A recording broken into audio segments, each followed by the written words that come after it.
This is a video for Gold Partners of King's Court Trust about our fact-find facility in Onsite.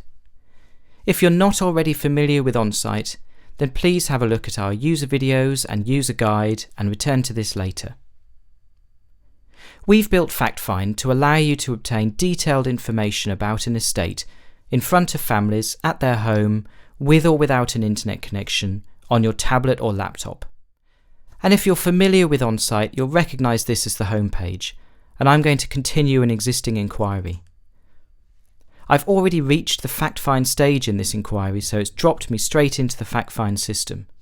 And you can see where it sits in the process in the top navigation bar. So in this case, I've already added basic details, I've provided a quote, I've provided a contract which has been signed, and now I'm at the fact-find stage. But you can skip forward to fact-find at any point, so even on a new inquiry, if you want to start filling in data before a meeting, just click the fact-find button in the navigation bar and it will take you there, and afterwards you can return to quote and contract. And similarly, if you've only partially completed fact-find during a meeting, you can leave it where it is and return to it later. And remember, like any part of Onsite, if you're using it offline, please go online as soon as possible to sync the data with our servers. And until you go through that sync process, we have no visibility on the data that you've entered. So here I am at the first page of fact-find, and you can see that the fact-find has been split into different sections that are listed on the left-hand side. Anything from information about the meeting, through to information about bank accounts, pensions, personal possessions, and more. And you can click through these sections in any order and start entering information. And that's to reflect the fact that sometimes family meetings don't happen in a predictable order. So I've returned to the meeting info page and I'm going to start entering information. First, I'm going to select the date and time of the meeting.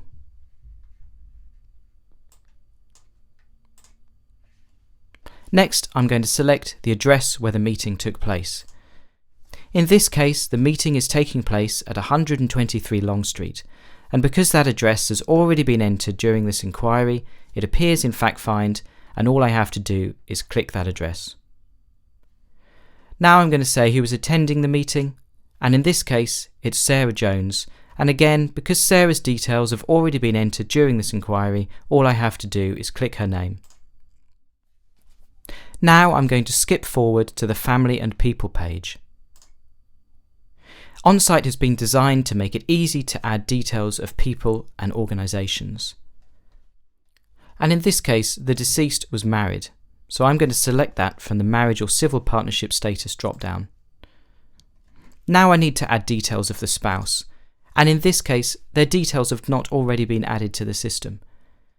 So to add a new person, on a drop-down like this, scroll down to Add New. And now this input form has appeared so that I can enter details of the spouse. And unlike most of Onsite, which you can complete in any order, when a form like this appears, please complete it in one go and click Save. So I'm going to do that now. Now Jane's address isn't on the system, so I'm going to add a new address. And another form pops up, and again, please complete this form and click Save before continuing. I've entered the information about the address and I'm going to click Save, and I can reuse that address in the future. It will appear on future drop-downs for addresses. I've entered the information about Jane and I'm now going to click Save. And now Jane appears as one of the people on the drop-down lists, so if you need to use her information again and you see a drop-down for people, just select her from the list. And having added details of the spouse, I've now gone on and I've added some more details on this page, like the national insurance number, and I've answered a couple more questions, and I'm ready to move on. Now I can just click on the menu to move on to a different page, or I can click back and next, but an important part of the process that has to be done for every page at some point is to validate and lock the data.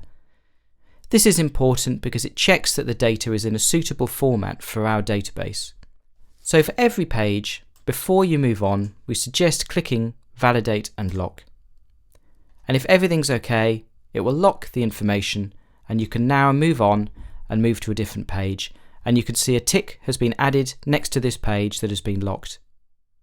And let's say you return to this page later and you want to edit the information, just click one of the unlock buttons at either the top or the bottom of the page. And once that's clicked, the information will be unlocked and you can continue again.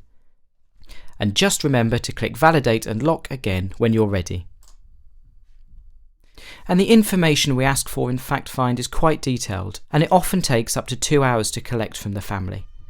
And more information that we need includes things like information about their employment status and any businesses they may have had, details of all the properties they owned, bank accounts, other financial information, information about pensions, and so on. And for more complex questions, we've added help.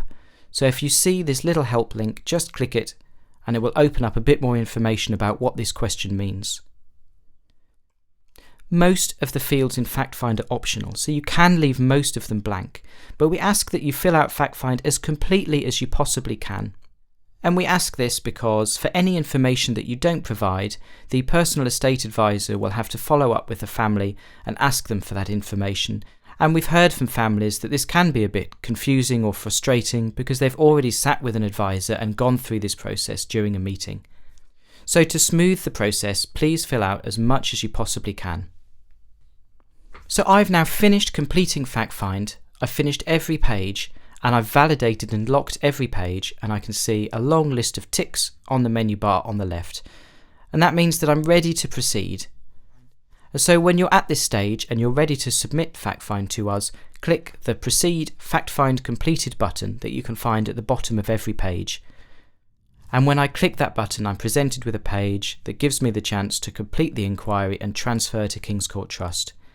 And you have to be online to do this, so if you're offline at a family meeting, please remember to find an internet connection when you're back at your office or home, return to this page and complete the inquiry and transfer the information to us. We hope this overview of FactFind has been useful. We've worked hard to make it user-friendly, but please tell us if you think we can improve it. And if you want any more information about how to make the most of FactFind or the rest of Onsite during a family meeting, then please get in touch.